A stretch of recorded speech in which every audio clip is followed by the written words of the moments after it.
Hello and welcome to another Shieldwolf unboxing. In this video we're taking a look at the Northern Alliance twin-headed dragon. Now you may remember from a few videos ago I took a look at Shieldwolf's Wyvern, and it's still continuing with the draconian theme as we take a look at this rather large two-headed dragon. So here is the assembled miniature, but what I'm going to do is, before I talk about how it looks and everything, is I'm going to show you all of the individual components separately.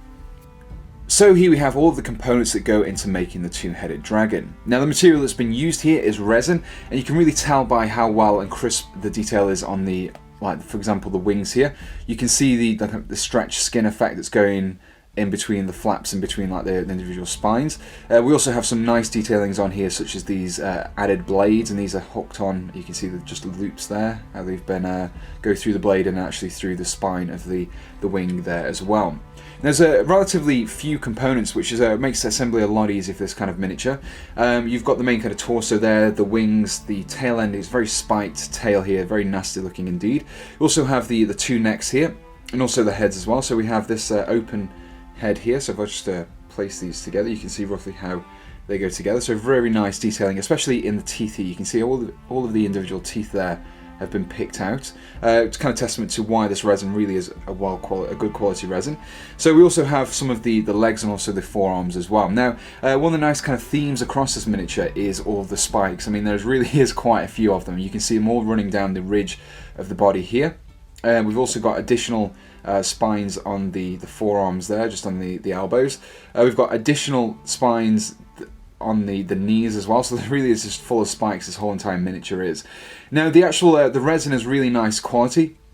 It's quite light, it's quite strong as well, makes it a lot easier to build with. Very little in the way of additional mold lines or tabs that need to be cut off as well. As you can see here, we've got just the one little tab on the tail there, and hardly any flashing. You can see a small amount of flash in there between the spines. So it really is an excellently cast miniature.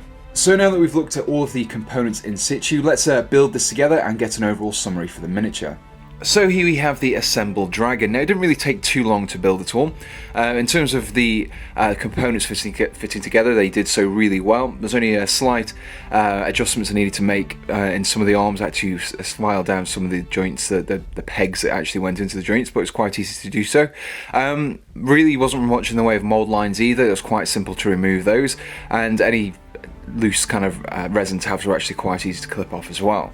So that was the assembly of the miniature. Now let's talk about how it looks. Now as you can see here, the dragon is, it's almost like serpentine in its structure. It's got a very kind of curly tail, a very kind of thin body as well. You can see the armor plating that's been added on by its kind of owners, I suppose. It's very curled up and wrapped around this the tree, which kind of gives it a sense of size and scale, but still keeps it quite compact, which makes it a usable gaming piece as well. I mean, this base around at the bottom is just over 50mm square, and everything kind of fits nicely into that rough footprint there. So as I've pointed out, the miniature is also incredibly well detailed. The resin really captures the detail that's been added in the sculpting and really kind of renders it really nicely as this kind of not only just a fantastic looking gaming piece, but it's also great. You can just stick it on your shelf, paint it. It looks like a great miniature. Now in terms of scale, if I just bring in a Space Marine here, which tends to be the universal scale in these kind of things, you can see just how big this guy really is. It's probably about maybe 3 times the height of a Space Marine. It's great because you can actually use this in quite a few different fantasy games. You can use it in Shieldwolfs War is Coming game. Alternatively, you could use it in Warhammer Fantasy or even Kings of War, for example. So as this miniature wasn't actually was funded through Kickstarter, it isn't actually available at the time of this video. However, what I'll do is I'll pop a link in the description below, and that'll take you directly to the Shieldwolf Miniatures website, where you'll be able to kind of keep track of when this miniature is released. Now, at the Kickstarter level, it was around about $60 in price, so I assume there'll probably be around about that kind of cost at retail as well. So until next time, thanks for watching, and goodbye.